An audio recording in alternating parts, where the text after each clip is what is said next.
Hello students, I am Nisha and I welcome you to this class. Students, today we are going to discuss our topic letter writing. Let's start. What is letter? Letter क्या है? A written or printed communication directed to a person or organization. जो letter है वो एक printed और written एक तरह से कम्युनिकेशन है, एक बातचीत है जो हम एक रिटन फॉर्म में करते हैं किसी पर्सन से या ऑर्गेनाइजेशन से। Before writing a letter, before writing letter writing से पहले हमें किन किन चीज़ों का ध्यान रखना है? We have to learn some important facts. Examine the tone of the letter to which you are going to respond. मतलब सबसे पहले आपको लेटर की टोन पता होनी चाहिए जो आप लिखने जा रहे हो, भी किस टोन में आप लेटर लिखने जा रहे हो। Identify your audience and purpose in order to determine the type of letter you will write in formal और इनफॉर्मल। और आपको ये पता होना चाहिए कि जो आपके ऑडियंस हैं, भी कौन है आपके ऑडियंस, किसको आप लेटर लिखने जा रहे हो जो आपका लेटर पढ़ेंगे, और आपके लेटर का पर्पस क्या है, और जो आप लेटर लिखने जा रहे हो वो फॉर्मल है या इनफॉर्मल है। Some students have problem to identify it is formal letter और इनफॉर्मल। ओके, अब आपको ये पता होना चाहिए फॉर्मल जो हम किसी अथॉरिटीज़ को लिखते हैं या अपने से बड़े को, किसी बिग अथॉरिटीज़ को, जैसे प्रिंसिपल मैम को लिख रहे हैं या किसी भी एडिटर को लिख रहे हैं, दैट इज़ फॉर्मल लेटर। और जो लेटर हम अपने रिलेटिव्स को लिख रहे हैं, फ्रेंड्स को लिख रहे हैं, that is informal letter. Analyze your reader, who is your reader. आपको लेटर में लिखने से पहले आपको ये पता होना चाहिए कि आपका लेटर पढ़ने कौन वाला है। Who is your reader. Will my reader be favourable और unfavourable dispose to what I am going to say. और आपको ये पता होना चाहिए कि जो आप लेटर में लिखने जा रहे हो वो आपके रीडर के लिए फेवरेबल होगा या नहीं होगा। ऐसे नहीं कि आप कुछ मर्जी लिख रहे हो, आपको उसके अकॉर्डिंग लिखना है कि आपका रीडर कौन है। What impression do I want my letter to make on reader. और आपको ये पता होना चाहिए कि जो आपने लेटर में लिखा है उसका आपके रीडर के ऊपर क्या इंप्रेशन जाएगा। Letter mechanics. अब some important facts we have to remember. Pronoun, the use of personal pronoun is important in letter. जब हम लेटर राइटिंग करते हैं तो उसमें पर्सनल प्रोनाउन का यूज बहुत इंपॉर्टेंट है, जैसे I, he, she, it, we, they, you. In a letter do not refer to yourself in the third person by using the writer. मतलब जब आप लेटर लिख रहे हो तो उसमें आपको थर्ड पर्सन का ज़्यादा यूज़ नहीं करना, क्योंकि third person by using the writer means हम जो लिखने वाले हैं, राइटर मीन्स जो लिख रहा है, लेटर को लिख रहा है, उसको जब वो अपनी कोई बात कहने जा रहा है तो उसको आई से या वी से रेफर करना है। आई से मतलब अगर वो अकेला उस लेटर को लिख रहा है, वी से यदि वो कहीं काफ़ी सारे मतलब कि पर्सन्स की तरफ से लिख रहा है तब उसको वी का यूज़ करना है, अदरवाइज उसको आई का यूज़ करना है। मतलब उसको थर्ड पर्सन का यूज़ नहीं करना है, जैसे ही, शी, इट का नहीं करना है, क्योंकि हम खुद लिख रहे हैं लेटर।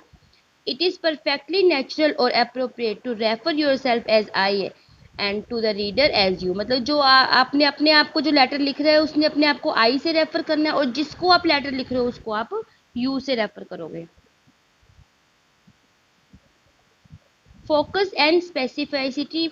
Be focused right. मतलब आपने जब आप लेटर लिख रहे हो तो आपने ये देखना है कि बिल्कुल फोकस रखना है कि आपके लेटर का पर्पस क्या है। आपका जो लेटर है वो पर्पसफुल होना चाहिए। Do not write confused over long letter. ना तो आपने बहुत बड़ा लेटर लिखना, मतलब आपका मीनिंगफुल और शॉर्ट में लेटर हो, बहुत ज़्यादा बड़ा ना हो, और आपने उसमें कंफ्यूजिंग वर्ड्स यूज़ नहीं करने हैं।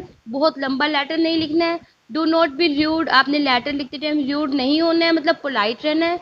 Do not try to impress with your writing. आपने मतलब कि अपनी उस जैसे कि please, very very, thank you, ये नहीं है कि लेटर में आपने इंप्रेसिव लेटर लिखना है। लेटर लिखते टाइम ये नहीं है कि आप बार बार प्लीज़ वर्ड का यूज़ कर रहे हो या वेरी वेरी का यूज़ कर रहे हो, थैंक यू का यूज़ कर रहे हो, ऐसा नहीं है। अब जैसे मैंने अब आपको पहले बताया था कि फॉर्मल लेटर और informal letter. Formal letters are letters to people whom we don't know on personal level। जो फॉर्मल लेटर होते हैं वो कौन से लेटर होते हैं? हम उन पर्सनस को लिखते हैं जिन्हें हम पर्सनल लेवल पे नहीं जानते, मतलब हम जानते हैं लेकिन हम उनसे बहुत ज़्यादा पर्सनल नहीं है। टू फाइंड आउट इंफॉर्मेशन, जैसे मान लो हम कोई इंफॉर्मेशन मांगने के लिए, कुछ इंफॉर्मेशन जानना चाहते हैं, उसके लिए हम लिख रहे हैं। To apply for a job, job के लिए लिख रहे हैं। टू मेक अ कंप्लेंट, यदि हमें कोई कंप्लेंट है, जैसे एडिटर को लिखते हैं हम किसी कंप्लेंट के लिए, किसी बुक सेलर को, तो वो भी हम मतलब उनको पर्सनल लेवल पे नहीं जानते, हम किसी अथॉरिटी को लिख रहे हैं, तो वो हमारा फॉर्मल लेटर है।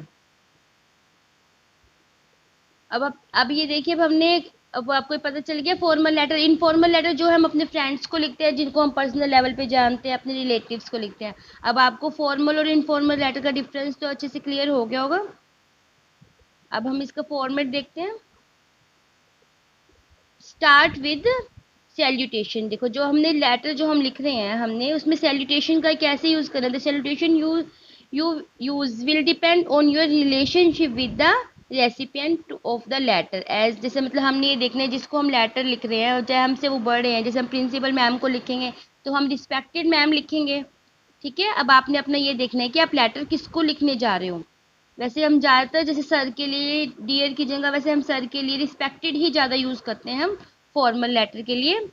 अब देखिए in first paragraph introduce your reason for writing note your self जैसे मतलब वो मैं अभी आपको आगे बताऊंगी। सबसे पहले जो हमें एड्रेस का फॉर्मेट है वो मैं अभी आपको लास्ट में बताऊंगी। अब सबसे पहले हमने सैल्यूटेशन लिया, जैसे रिस्पेक्टेड सर, प्रिंसिपल मैम। उसके बाद introduce your reason for writing note your self जो मतलब हम सब्जेक्ट लेते हैं लेटर का, उसमें आपने रीजन बताना है कि आप किस पर्पज के लिए लेटर लिख रहे हो। नोट योर सेल्फ, आपने अपने आप को इंट्रोड्यूस नहीं करना, आपने अपने लेटर का रीजन देना उसमें। Please remember the person you are writing to is not your friend. और आपको हमेशा फॉर्मल लेटर लिखते हो ये याद रखना है कि जिसको आप लेटर लिखने जा रहे हो वो आपके फ्रेंड नहीं है। So keep it formal. तो इसलिए आपने हर बात को फॉर्मल ही रखना है। Don't ask him how is. आपने ये नहीं पूछना कि आप कैसे हो। On tell him that you are please to writing. ना आपने ये लिखना कि मुझे बहुत खुशी हो रही है आपको ये लेटर लिखते हो, क्योंकि हम ये सब लाइंस इनफॉर्मल लेटर में यूज करते हैं। He does not have time for chit chat. मतलब मीन्स जो आप जिसको आप लेटर लिख रहे हो, फॉर्मल लेटर लिख रहे हो, उसके पास आपकी बातें सुनने के लिए कोई टाइम नहीं है। He is the manager and time is money. Means वो एक मैनेजर है, उसे बहुत सारी चीज़ें मैनेज करनी है। जिसको हम फॉर्मल लेटर लिख रहे हैं तो वो सिर्फ आपका टू द पॉइंट आपका लेटर होना चाहिए। In second and third paragraph, give more details as to what you want and your reasons for writing. मतलब कि इसमें आप ये बताओगे कि आप अपनी डिटेल्स दोगे भी किस रीज़न के लिए आपने लेटर लिखा है। जैसे सपोज करो आप स्टूडेंट्स प्रिंसिपल मैम को लिख रहे हैं, किसी क्लासरूम से रिलेटेड, किसी बस प्रॉब्लम से रिलेटेड कुछ भी लिख रहे हैं, तो आप उसमें अपनी वो प्रॉब्लम बताओगे। After that, in fourth paragraph, what solution you will be happy with to settle this solution situation। Sorry, मतलब कि अगर आप अपनी तरफ से एक वो दे सकते हो कि मैम हम ये चाहते हैं, ठीक है, तो आप इसमें आप सॉल्यूशन दे सकते हो कि मैम प्लीज़ आप हमारे लिए, या सर प्लीज़ आप हमारे लिए ये फेवरेबल कर दीजिए। तो आप एक लाइन में वो सॉल्यूशन दे सकते हो इन फोर्थ पैराग्राफ।